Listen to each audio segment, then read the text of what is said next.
So friends, if you are using YONO SBI application, then you might be already knowing that in order to complete the login, we need to enter the MPIN, and after that the login process is complete. But if in case you don't remember your MPIN, then how can you reset it or how can you change it?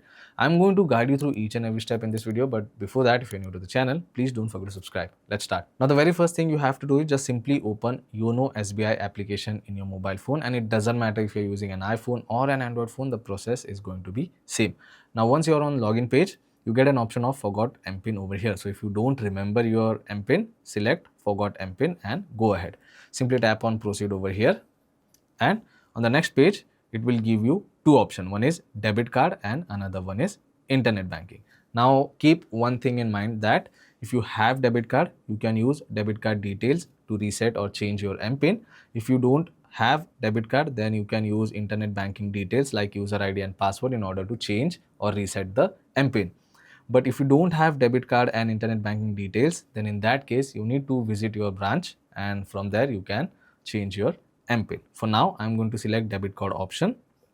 Now once you select debit card, on the next page it will ask you to enter last 6 digit of your debit card. So enter the last 6 digit over here, and after that you have to enter the ATM pin and then tap on proceed option. So I have entered the details over here. Let's tap on proceed option.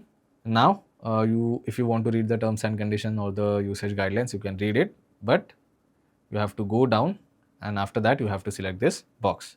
Again tap on arrow and go on the next page. Now this is the page where you can set new MPIN, but before creating new MPIN, don't forget to read all this, because there are some details given over here, and based on that you have to create the MPIN. So let's create new MPIN and then go ahead. Now once you enter new MPIN for the first time, if you get green tick mark like this, then your MPIN is accepted. So enter the new MPIN once again, and now you can tap on proceed option. You can see MPIN changed successfully. Tap on login to YONO, enter the new MPIN, and now you can see the login is complete. So this is how simple it is to reset MPIN in YONO SBI application.